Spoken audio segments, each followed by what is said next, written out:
Everybody, and welcome to this week's episode of the Me, Myself, and Johnson podcast, starring me, Darnell Johnson, my colleague, Darnell Johnson, and my associate, Darnell Johnson Jr. This episode is being recorded live from the surface of the sun, and also Alabama State Penitentiary. Or I think maybe I said Folsom. That's where I checked in on the last activity check from. Been going through a lot of stuff lately. This has been a to put it lightly, this has been a incredibly emotional week for me. I had to have one of my dogs put down this weekend. She had been going through a lot of lung trouble and everything, and it had led to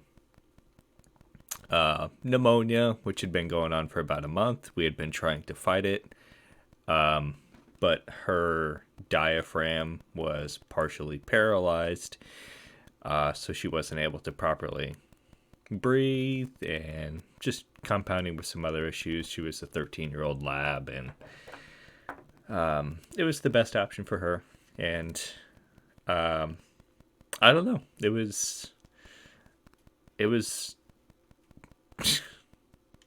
a really hard decision to make, and I wish I could say I didn't regret it, but I don't know what I wouldn't give to just one last time, when I get home from work, hear her tail wagging. So really emotional week for me. Kind of zoned out for a little bit, and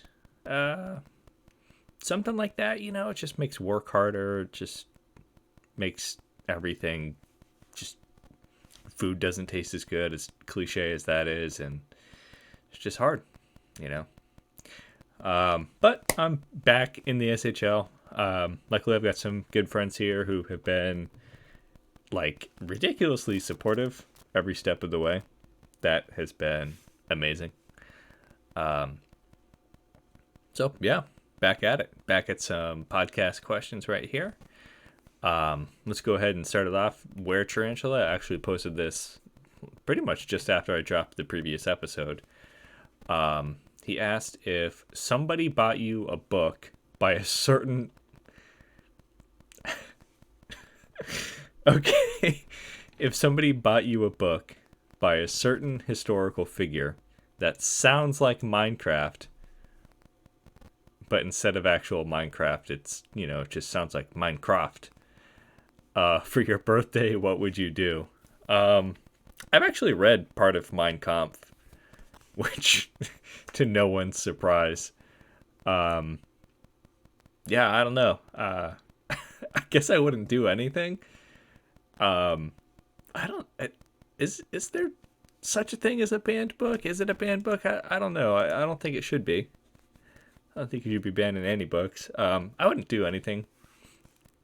Guess I'd put it on my bookshelf, probably in the back. But then that might seem like I'm trying to hide it. I don't know. I don't know what I would do with it. Shit, I don't know, man. You got me there. There's no good answer.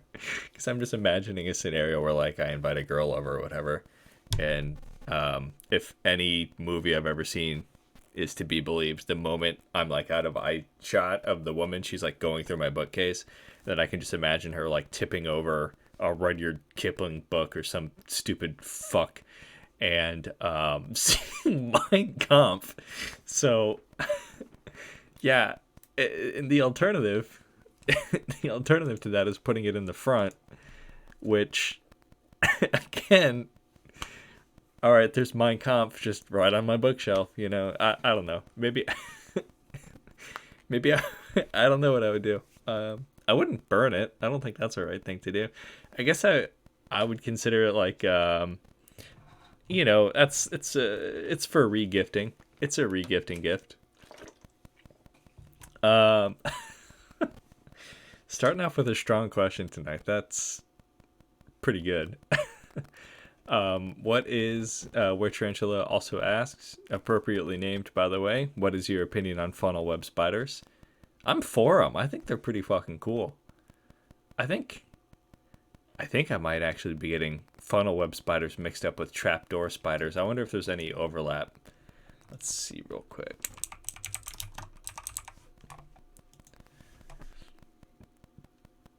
Well, they look really cool. They look really cool, don't they? They absolutely look really cool. Oh, that's a friendly guy. Yeah, I don't know, man.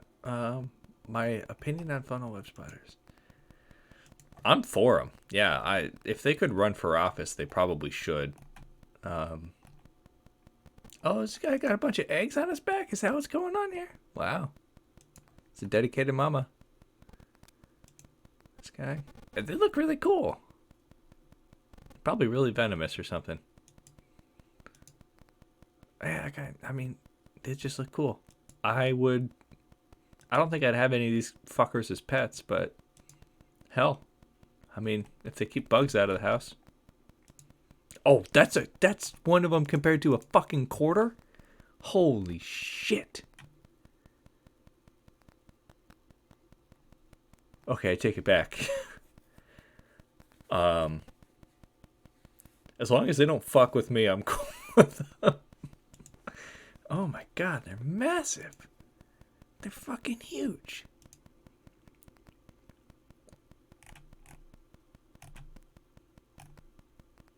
Jesus Christ.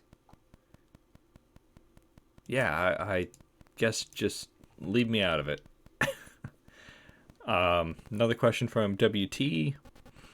Seeing as this forum is obsessed with this lately, have you ever pooped in the shower? To my knowledge, no. I don't think I've ever pooped in the shower. Actually, there was once. There was once when a young man, a young Darnell Johnson, trusted a fart in the shower, and a little nuggie came out. And I'm counting it. I have for sure pooped in the shower then. I was young. I panicked. I didn't know what to do. I stepped on it down the shower drain, and then I just poured a bunch of soap down the drain and all over my feet. And I like that 100% has to count. So yeah, I have, regrettably so. WT also asked who my favorite character from Dragon Ball Z is. 100% is Piccolo, because he is obviously black. Like the American dub version, it's a black guy. I'm gonna Google it real quick because I feel like. Let's see who he's voiced by. Is he voiced by a white dude? He's gonna be voiced by a white dude, and I'm just gonna sound really racist, aren't I? He's Demonic Namekin. Sure. He looks really cool. Is this the only Wikipedia page for an animated series in the fucking world that doesn't say who it's voiced by? It actually doesn't.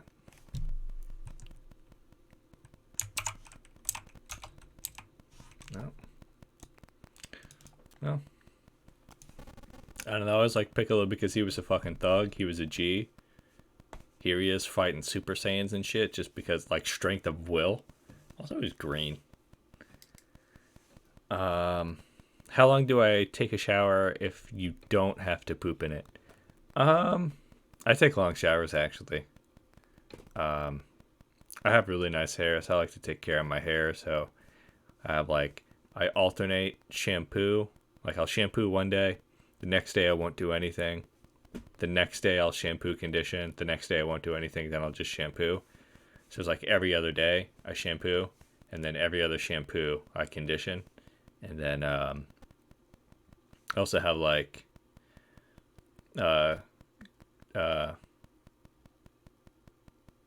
Patrick Bates style skincare in the shower. I like to use an exfoliating scrub that has some charcoal to get on my like forearms and my upper chest, basically anywhere that's exposed conventionally. So I like to make sure I exfoliate pretty well. And then just before I step out of the shower, I use some. It is. It's like tea tree oil and mint soap with walnut shell to help exfoliate. And I scrub with that and then rinse right before getting out of the shower.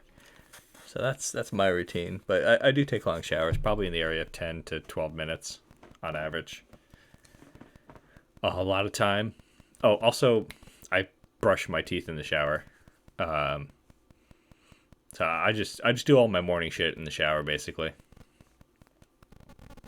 What makes the hot dog so universally loved?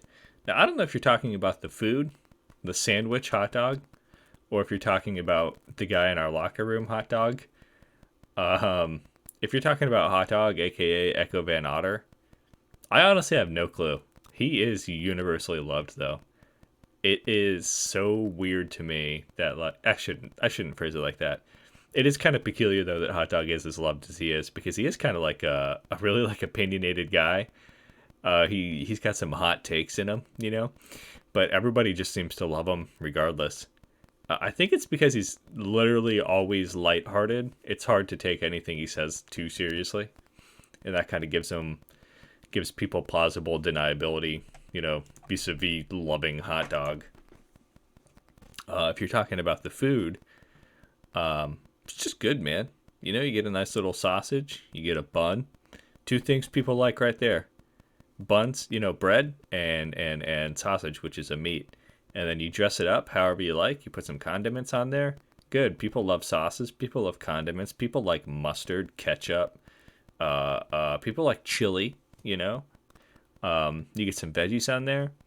You know, I personally don't like putting veggies on my hot dog. I think a hot dog should just have mustard.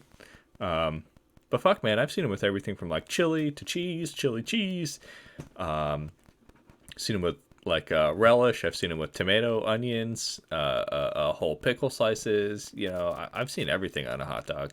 People go fucking hog wild. They dress it up however they like. So there's just, the hot dog is a vehicle for whatever you like. So of course people are gonna like the hot dog. You know what I mean? In the same way that people appreciate, you know, other foods that you can dress up like crazy, like tacos or pizza. It's just one of those things you can go fucking hog wild with. Where Tarantula's last question. Have you ever had an emo phase? No, I never had an emo phase. I did have like I guess you could call it like a grunge phase. I had like a Nirvana sweater that I liked to wear, and I grew my hair out long and wore my hood up all the time. I wasn't really emo. I was just, you know, that was like my anti-establishment phase, my grunge phase. That was pretty chill. Sorry, I just got a text from my uncle, and he's talking to me about my dog. Aw, thanks, Uncle Jeff. No, I've never had an emo phase really. There was during my like grunge, my rebellious phase, which lasted all of like 6 months, by the way, because I'm a very not, I'm a very status quo kind of guy. That was like when I got in the most trouble in high school. One day I was late to class. My high school campus was actually really large, and I was like running from one end of the campus to the other. And I didn't have like time to drop off my books or anything. And I'll be honest, I wasn't really running. I wasn't like hustling to make to class, but like I had to walk briskly to get to class on time. And I was late because I had stayed like 2 minutes late in the other classroom packing my bag up or whatever. And the campus was open, so it was like each hallway was like, you'd have like a hallway with like 20 classrooms, and then there were like 5 or 6 hallways for the school, and they were all connected by little outdoor walkways. So I was running from like one walkway, or running from one hallway to another, and I don't know why I'm calling them hallways. They're buildings. I was running from one building to another. And the class I was going to had a window open. So I was like, fuck it. I'm just going to go through that window. So no idea why I thought I would be able to get away with this. I'm already like 2 minutes late to class. And then there's an open window, and it's like 6 or 7 feet off the ground. Just because there's like a little, one building is a little bit higher than the other on like a little hill. And you know, the building I'm going to is up on the hill. So it's like, it's, you know, got like a big foundation. I don't really know how to explain it other than it's like 6, 7 feet off the ground, the window is. So I have to like, with my book bag, fucking jump up and get up there.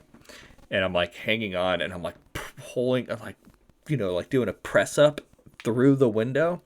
And my teacher, he's like, he looks at me and he's like, what are you doing? And my thought was like, I should lie to him. I should tell him, like, my lie should be, oh, I don't know. I was like, just a fucking idiot. So the story I told him was, and this is me saying this as I'm climbing through the window. I'm like, oh, I was already in class and I dropped my pencil out the window, and then I went out the window to get it, and now I have to climb back in. That was the best I could come up with. And like, there's no way. Like, it's the dumbest fucking thing anyone's ever heard. I just, so yeah, needless to say, the teacher was like, yeah, I don't give a fuck. Just like get out of the window and go to the office. So that was my like rebellious, like Nirvana, grunge, emo, goth phase. It was wildly unsuccessful. Golden Apricot, GA, longtime listener, biggest fan of the pod, Sammy Michaud. He asked me, what's your best high school track or cross country team story?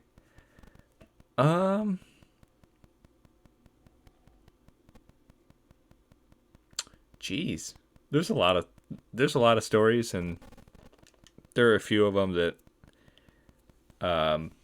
okay, the best one, the one I tell the most is definitely about, all of the weird traditions we had in the cross country team. I don't know if I've mentioned it on the pod before. I probably have, because it's, you know, something I talk about a lot. My high school was known for cross country. We had state records for cross country. Cross country scored kind of like golf. The first runner to cross the finish line is worth 1 point. Second runner is worth 2 points. 18th runner is worth 18 points, whatever. So you want to score the fewest points possible. A perfect score, having finishers 1 through 5, would be 1, 2, 3, 4, 5 points. It's 15 total. So, you know, a perfect 15. My school was the only school to ever do a perfect 15 in the state series. We were national champions. Not while I was there. This is before my time. But we were national champions one year. We won 5 years in a row twice, which was state records. And we won 10 out of 11 years. So that was the 5 years twice.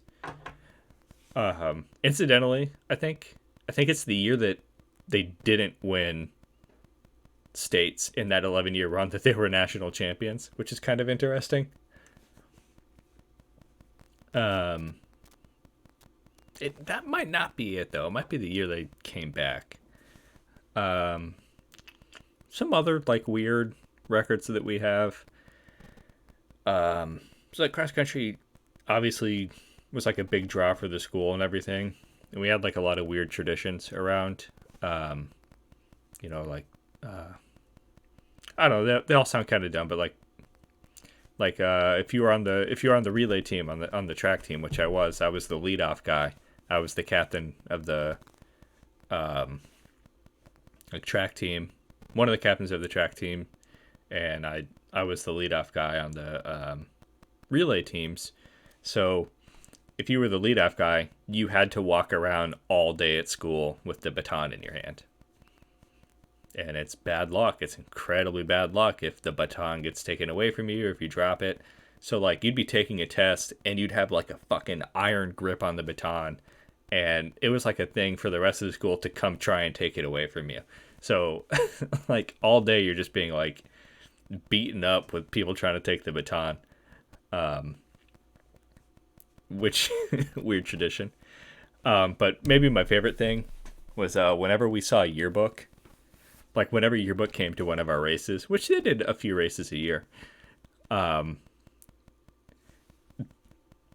way our running shorts worked is you didn't wear underwear under them because they were like very small, and underwear would just chafe really bad. But they had like a little bit of a net, kind of like swimwear does, just to hold the boys in place. And they were like 5 inches long, and they had a 3-inch part at the hip. So there's like 2 little inches of fabric from your waist down, and then the front and the back were totally like disconnected. So they're really breathable. But what we would do is we would tuck the net to one side so that we were like just free balling in the shorts. And whenever yearbook was around taking pictures, we would try to make sure, like, we would try to like take long steps and shit so that our balls would be in the pictures, which was always like just the weirdest goal that we had. But one time it actually, like, it was a known thing. Like, yearbook would come to us and be like, can you guys not, we never get good pictures at your races. Can you just not do that for once? And we'd be like, yeah, sure, whatever, sure, okay. The joke, of course, is we're making the yearbook people look at our balls. I don't really know what the joke is. But one time, one of them slipped through, and one of our guys, Devin, his fucking giant sweaty hog was in a picture that got put up on the school website. So for like 2 or 3 days until like anyone else noticed, Devin's fucking, he had a massive cock, by the way. Devin's fucking giant snake of a dick is just like hanging out of his shorts on the fucking school website, which, I don't know, it's probably illegal that someone had that picture, but that was definitely our that was definitely the best moment for us. As a total shift in subject, GA is also asking, what does the future hold for Darnell? I talk about, obviously because it's my podcast and it's a podcast about Darnell, I talk about the future for Darnell all the time. I've really been interested in being an independent media source on the website. Someone like Biz Nasty. Just running my own kind of media, having like a standardized graphic package, having like a talk show where I can invite other people onto a podcast of sorts. Not really a podcast though, probably more abbreviated, like 10 to 15 minutes, if that even, just to go over some topics about like how their team's playing or a big important game. Basically the interest for me is like drumming up interest in games that aren't necessarily play-by-play games. So I don't know, just getting people involved and getting more media made and stuff like that. And I would like to do that under the moniker of Darnell. If that doesn't take off, or if that doesn't pan out, or if I don't find the time or the energy to do that, then I would really love to go into coaching with Darnell. I really want to take that particular character, as it were, as far as I can. So already in NOLA, I'd say to some extent with the FHM conversion, I'm becoming a little bit of a coach. I don't want to say I'm actually contributing in the same way that a coach would, but I'm helping with build advice and stuff like that for some of the guys who don't necessarily have FHM, and ostensibly helping Joe and TDZ, helping them out a little bit with going forward, maybe some of the lines, some of the team compositions and stuff like that. I've been involved in scouting for NOLA, so moving up into management there would be like an end goal, like a dream come true, That's really, that'd be really cool, a cool story for Darnell. That said, though, I'm also not, and this is probably, I actually don't think this will shock Joe. I'm not tied to NOLA. I think I've told Joe pretty much, like to his face, like don't hold on to me for the sake of like obligation or familiarity or anything. If he thinks he can get value for me, I encourage him to do so. Darnell's his own guy. If Darnell might be able to get more minutes somewhere else, then that's something I would be obligated to look into. As much as I love the guys at NOLA, I got to do what's best for Darney. That said, though, I am really happy at NOLA. I do think that they have, put it this way, I might not be making as much money as I might be making anywhere else. And that's honestly maybe even not the case because I was absent for a while. So my value did go down a little bit. But there is something to be said about being on a team that's challenging for the cup again and again and again. So I don't know. We'll see. That said, Joe, TDZ, don't worry. I'm not planning on making any moves. I'm not talking to anybody else. Don't worry. I just, it's this to me, to Darnell, hockey's a business and you got to do its best. If in that same vein, if you could play for any team in the SHL outside of NOLA, where would it be? That's actually a little bit more difficult of a question to answer, maybe. I've talked before about teams that I wouldn't want to play for, but even that changes kind of, as the wind blows. I can't really see myself playing anywhere else right now. Maybe the San Francisco Pride. It would be nice to play with Dilker again, to play with Jonas Larsson.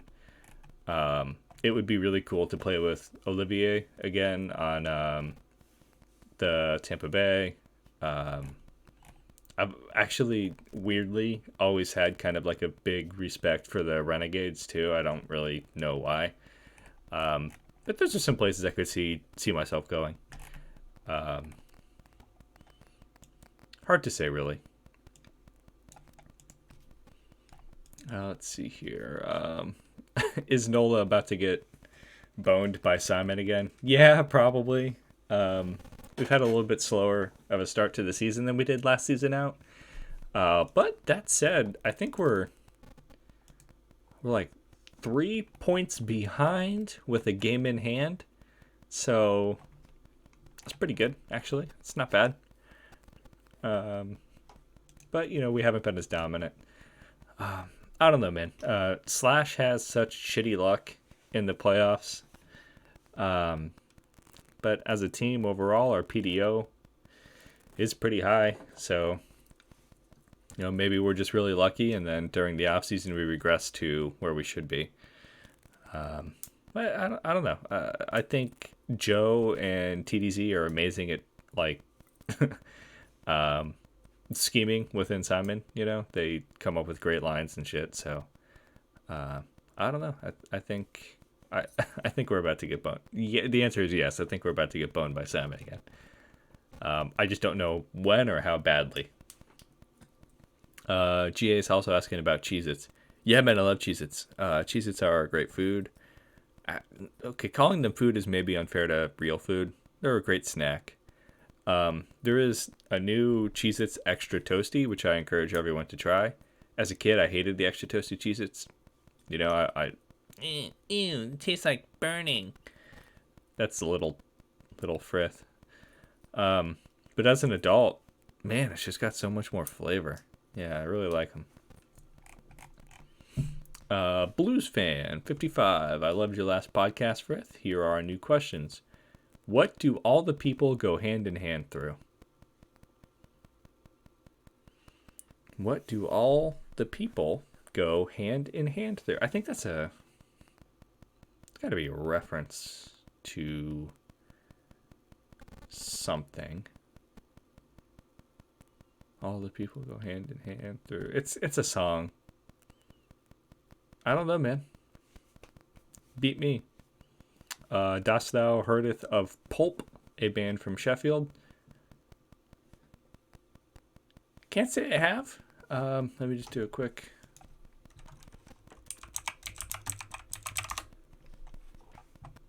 I have heard of the term Sheffield band, though. Like Sheffield guitar band. I have heard of that. I don't really know if there's a particular. Oh, okay. Oasis, Blur, and Suede. Yeah, maybe. I probably heard some of their stuff. Years active, 1978 to 2002. Interesting. Maybe, maybe not. If they've been around that long, I'm sure I've heard something. Let's see. Yeah, this was another multi-part question. Nola looks good so far. How are you feeling on your personal performance? 10 games into the season for Nola this year, I already had more minutes played than I had last season. So that's fucking awesome. I'm producing where I think I should be producing. I'm producing with hits, block shots. I'd still like to be getting a few more minutes a game than I am, but you know what? I'm happy with it. Not going to be complaining about 14 minutes a game. Considering last season I had less than 5. I don't know. I think I'm doing pretty well. For where I'm playing, for the minutes I'm playing.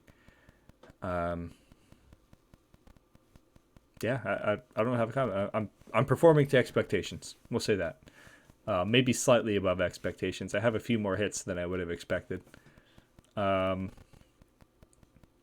being said, I could also be a little more involved offensively, but I'm not really built for that. You know, I was good as a defensive defenseman in the J, but coming up into the SHL, it's, you know, those point differences, and as we found out with Hammy, scoring's a lot more important than I thought it was. Fuck. What else do we have from Blues? Does Germany have a bright future? Yeah, I think it does, but I don't think in the immediate future, and that's kind of a bummer. I made the switch to Germany because at the moment they were a team that really had a need, and I was able to get in and fill that need. That need's been filled, and successfully so. We had a pretty good run after I joined. But the issue then became, or I shouldn't say the issue. The need then became something else. Now we need something else. So I think it'll take a few seasons for Germany to catch back up to where it was. But I do think there is a bright future for Germany. Blues also asked his last question. Are you excited for FHM? Yeah, I'm very excited for FHM. Very excited for FHM. I think anybody who's talked to me regarding the SHL in the last month or so would know that I'm very excited for FHM. Even some of the guys in my NSFL locker room, they've been asking me about the SHL. Frith, man, I want to join the SHL. When should I do it? Frith, I know you're in the SHL, man. When should I join the SHL, man? And I keep telling them, man, hey, we're switching over to FHM. It's a new engine. Come on. Come join up for this next season. Learn everything with us. I'm so excited.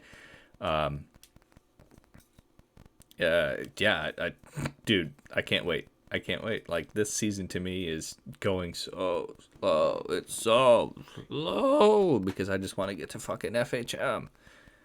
Um, and then once we're in FHM, it's just gonna be like normal for me. But I'm really excited right now. I'm really looking forward to it. I can't stress how good of a change I think it's going to be for the league. There's going to be a lot of growing pains and a lot of bumps, a lot of ups and downs, but all in all, it'll be a healthy change. No doubt about that. Let's see. Jenny, uh, Jenny asks, "How much do you love me?" Jenny, I love you so much. It's unreal. You are, for who knows why, one of my favorite people in the league. You're just the fucking best. You've always been like,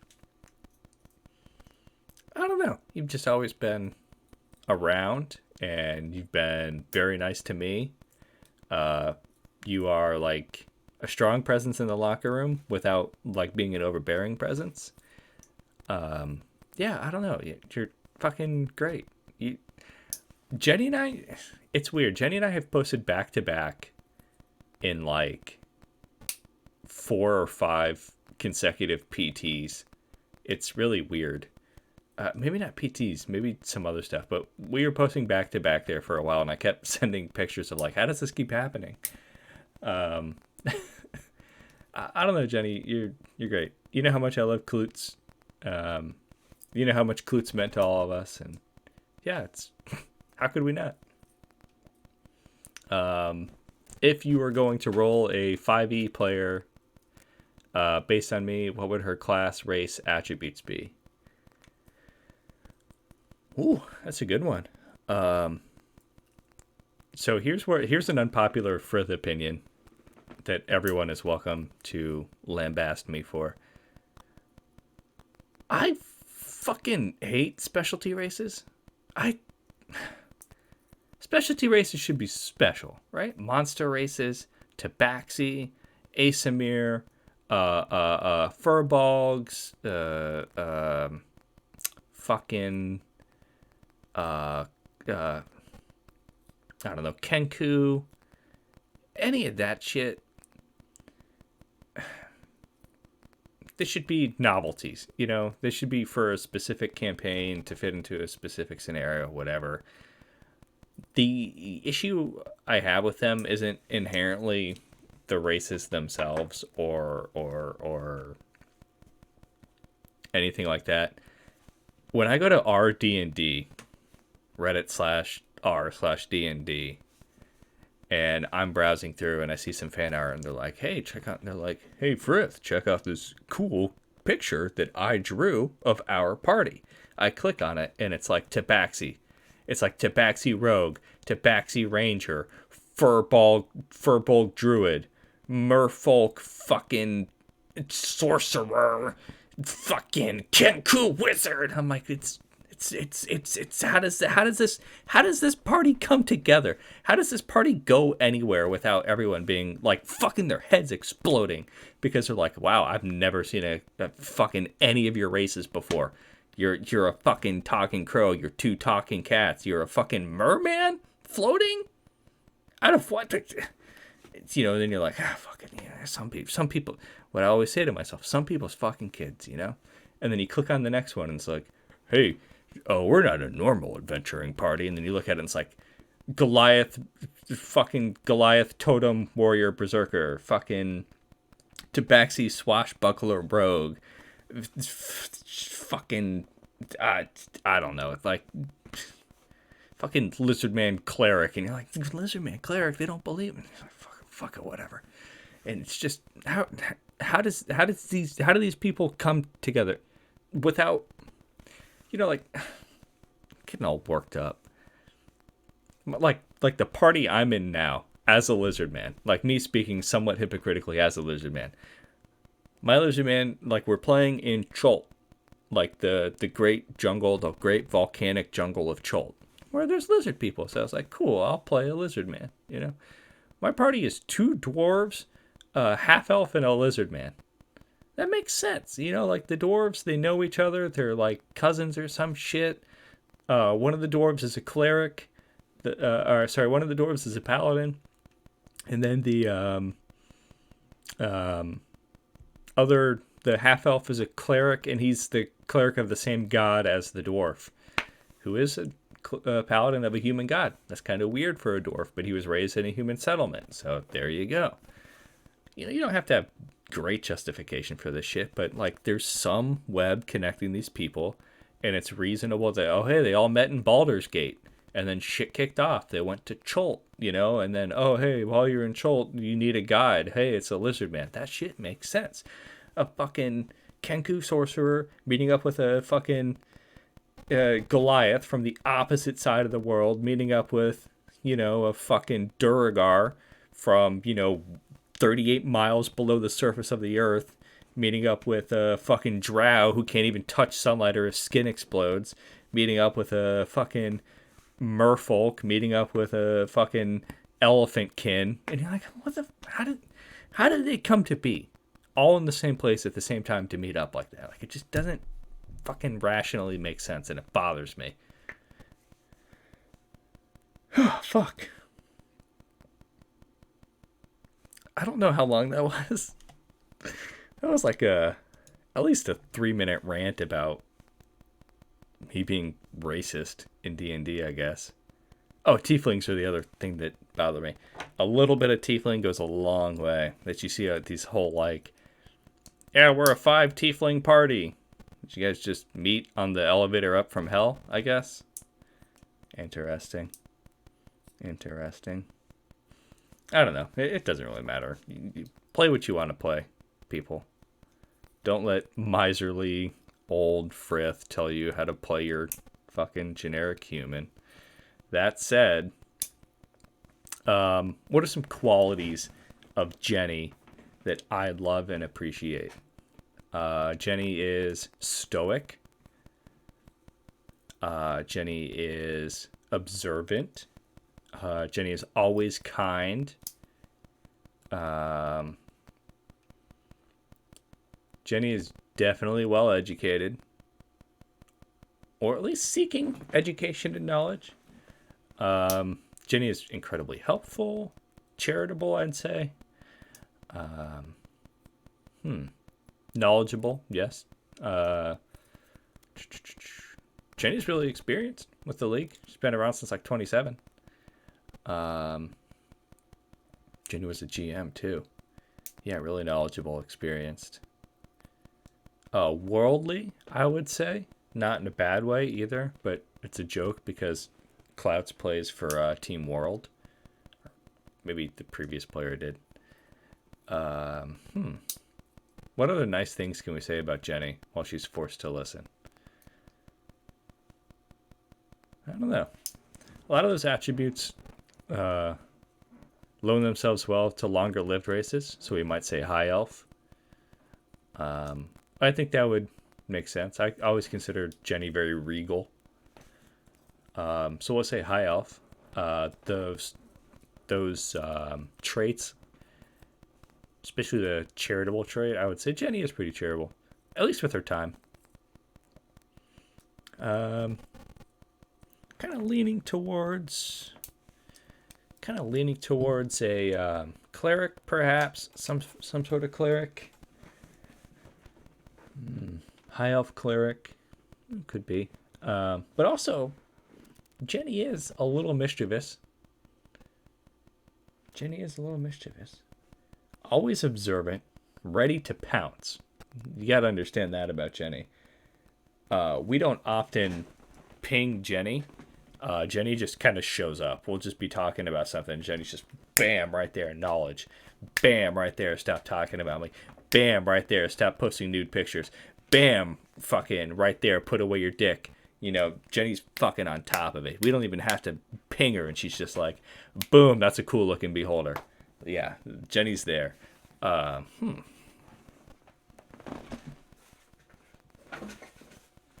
me crack open the old PHB, and we're gonna flip open to.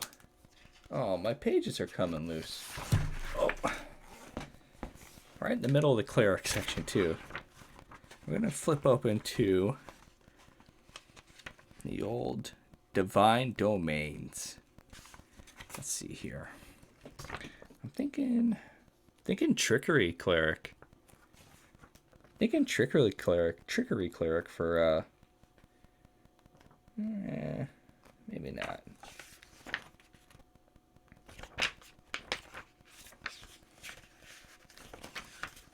One more thing I want to look at. Could be knowledge domain. Knowledge domain as a cleric does gain some pretty powerful spells. People kind of underestimate that. You have command, augur, and suggestion, which Jenny definitely does. Non-detection, again, very Jenny. Arcane eye, yes. Yeah, definitely. Legend lore, yeah, case to be made. Identify, yes, absolutely. Speak with dead. We don't really have any dead in our locker room that I know of. But perhaps. Scrying.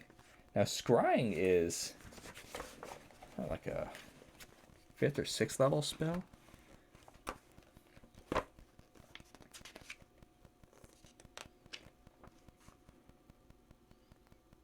Scrying, 5th level, divination. Components, verbal, somatic.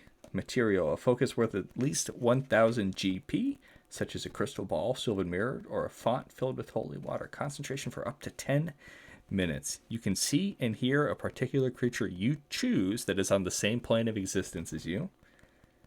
The target must make a wisdom saving throw, which is modified by how well you know the target and the sort of physical connection you have to it.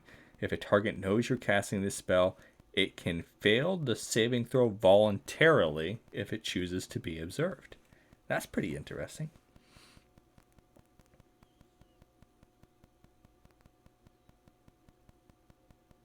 Interesting indeed.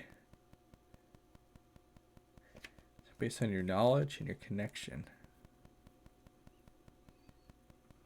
Really cool. Yeah, I would say Jenny definitely has some scrying abilities. And by that I mean she backreads through chat. Actually, I think Jenny doesn't backread particularly often, which is probably for the best. What are some of the divine domain features? Blessing of knowledge, level 2, you learn a language of your choice. I don't know.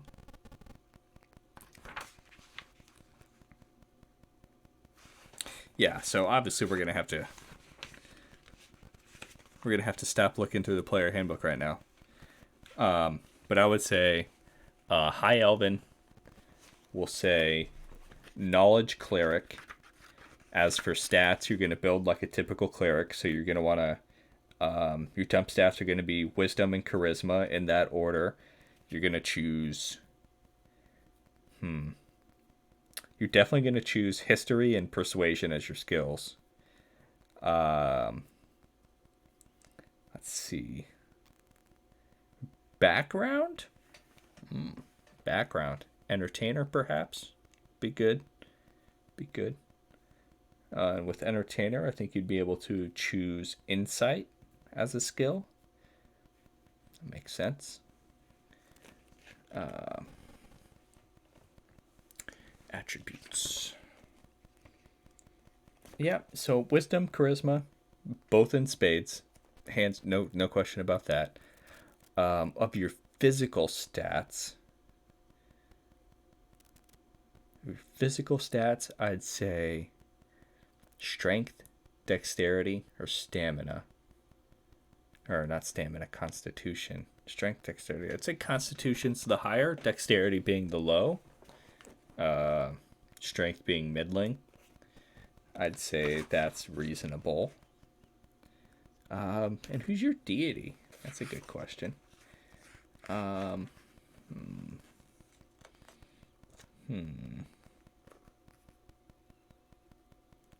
Ogma, perhaps, the god of knowledge.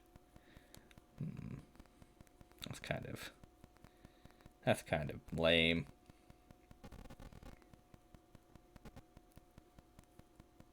Who else is there? Sabras or Mistra? Oh, probably Mistra. Neutral good, goddess of magic. Um,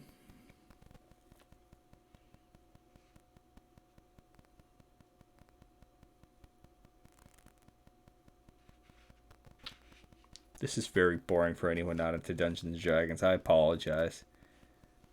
We're gonna go with Mistra, the goddess of magic, for your patron deity. Neutral good, which Jenny is very neutral good. Could also be Gond, the god of craft. Neutral god, which neutral good go pretty standard.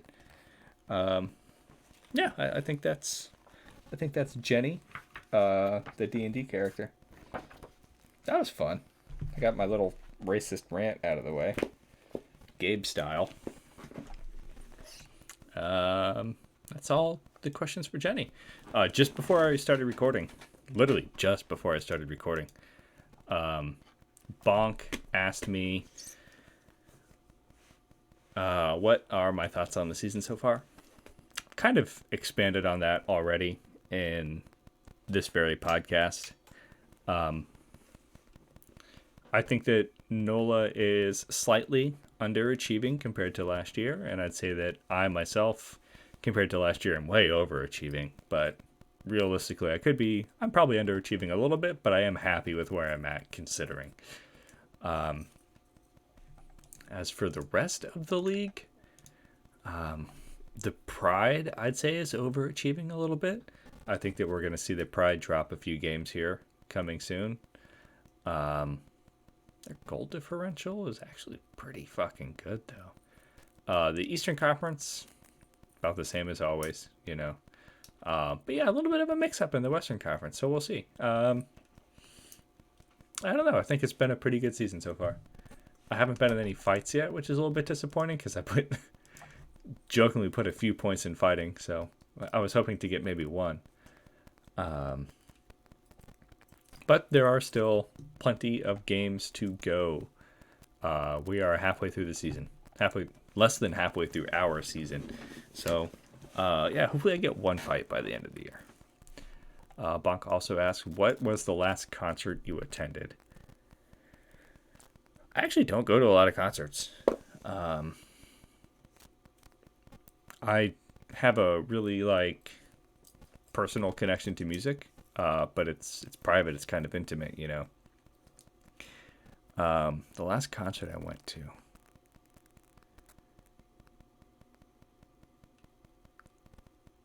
might have actually been. There were two that were around the same time. They were both while I was in high school, so it's been, almost 10 years. One of them was the Electric Six. I saw them in St. Pete, Florida, at Janice Landing. No, it wasn't Janice Landing. It was an even smaller venue. It might have been the World. Might have been Janice. I don't know. I remember it was October 13th. I don't remember what year. Doesn't matter. This is Electric Six. They were really cool. It was a really good show. I don't remember who opened for them. In fact, it might have been the lead singer from Electric Six who has this little side project that he does. That might have been who opened for him. Dick Valentine is what the guy calls himself. Or it could have been Smash Mouth, actually. I went to the Tampa Bay Rays. They do a summer series of 4 consecutive weekends, 4 games over 4 weekends that have concerts after them, and Smash Mouth was one of the shows that played after the Rays game. Trying to think if I've been to anything since then, but I really don't know. I really generally don't go to a lot of concerts. So that might have been it. And then finally, final question. Well, no, actually, right on time, pretty much. What is your ideal dinner? I like anything that fills me up. My ideal dinner. I don't know, man. There's two ways to approach this. There's the variety angle, which is smaller dishes of multiple things, like tapas or dim sum, or even Ethiopian food. You get a little bit of everything and try a variety of stuff, and that's actually very satisfying in a flavor and experiential way. But really, I think for me, just speaking from the heart, oh God, I just want a plate of something that's gonna fill me up, man. Something hot, calorically dense like lasagna or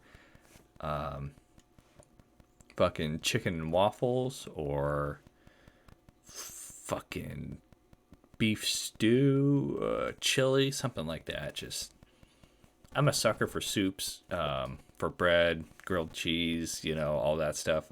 We don't really get winter here in Florida, so I can eat that shit year round because I'm just used to the temperature, whatever. Lasagna is fucking good too. My mommy makes the best lasagna. I know everybody says their mommy makes the best lasagna, but my mommy actually does. My mom makes such good lasagna that like people I work with, I made, my mom made lasagna for me, like one year to bring to work, and I brought it to work, and I didn't even get to eat it, like a slice, like a plate, because it was all gone by the time I got back to the break room. And people to this day, that was like 8 years ago, people to this day still talk about my mom's lasagna to the point that like people who weren't even working where I work now at that time have like heard about it and asked me about it. My mom makes really good lasagna. What can I say? But I just like grabbing a plate, maybe two plates, second helpings, of just something nice and filling. And I like to experience complex flavors. I have a pretty good palate. I like to experience complex flavors kind of as an experience thing. But I want my actual dinner to be more simple and heavier. I also have a bad habit of eating only one meal a day, just from years and years of working nights. You wake up at like noon or whatever, and like this morning, I had to be to work at 11. I woke up at I got out of bed at like 10:30, showered, drove to work. Was at work. I went to lunch at 4. I ate a giant meal. Had a cheeseburger, fries, and some chicken from Checkers or Rallies, some people might know it as. And then that's it. That's my whole day of eating at like 4 to 4:30. Whole, one big meal. Not the healthiest choice I could have made, but hey, it was Friday and I wanted some fast food. But I do have a bad habit of only eating once a day. And if I stay up late tonight, which I know I'm gonna, I'll probably graze on something. Maybe some. Actually, I tend to avoid Pop-Tarts, but I do have some Pop-Tarts in the cabinet. But like a granola bar or handful of beef jerky, something like that. But I wouldn't really consider that a meal. So yeah, I like my dinner to be big and hearty and filling, and I like it to be warm. I like it to warm me up, and yeah, that's my ideal dinner. Just something simple and not necessarily traditional, but can't be too complex.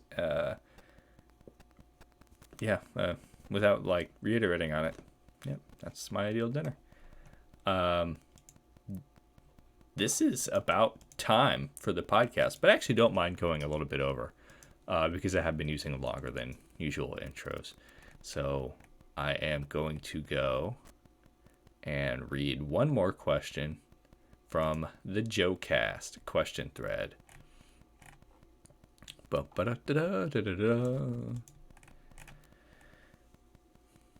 Oh, this was fun. Slappy Doodle asks Joe K, who will you be rooting for in the Super Bowl and who is going to win? I was rooting for the Kansas City Chiefs because one of the guys I went to high school with played for the Chiefs a few years ago. That was really cool. Dexter McCluster, DMC, Run DMC, DMC22. What's his Instagram handle, actually? That's probably what he wants to be called.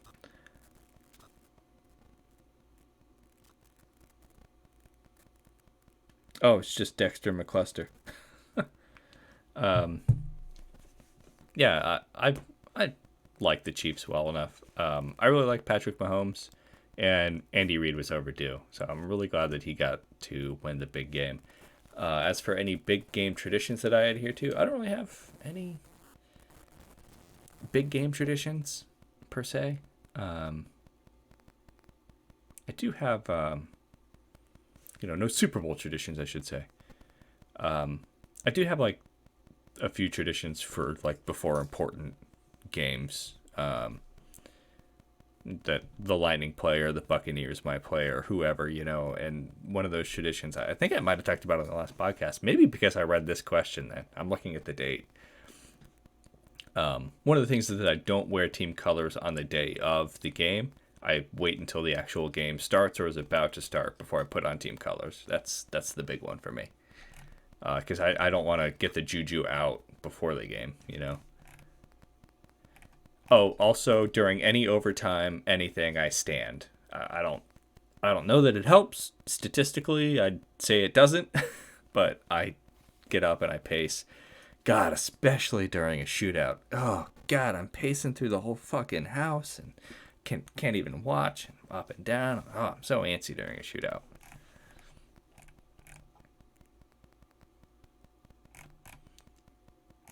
I got one more question. We will go to the Blues cast. The Blues did a podcast. I'm the last question, so let's answer my own question. Hey Blues, Frith here, long-time listener, first time given a shitter. Can see why he didn't answer that. Just here to ask you how you've been settling in Anchorage, how you're enjoying the locker room atmosphere we've got down here, thoughts on last season, hopes for this season, just in all that. Oh, yeah. Oh, you know me, man. I just love it in Anchorage. I really think Anchorage is the best locker room on the site. Sorry, Joe. Sorry, TDZ. You guys know I both love you, but Anchorage was my first. Anchorage had a really good season last season. Uncharacteristic of me, but I actually haven't been paying attention to Anchorage this season. Let me take a look. We'll take a little look-see real quick. Oh. Oof. 8th. What the fuck?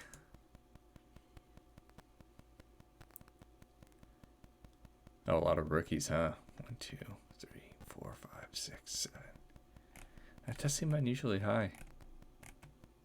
No, but maybe not. 1, 2.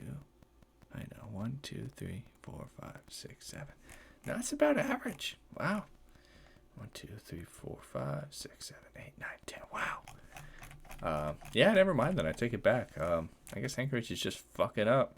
I don't know. Sucks to suck.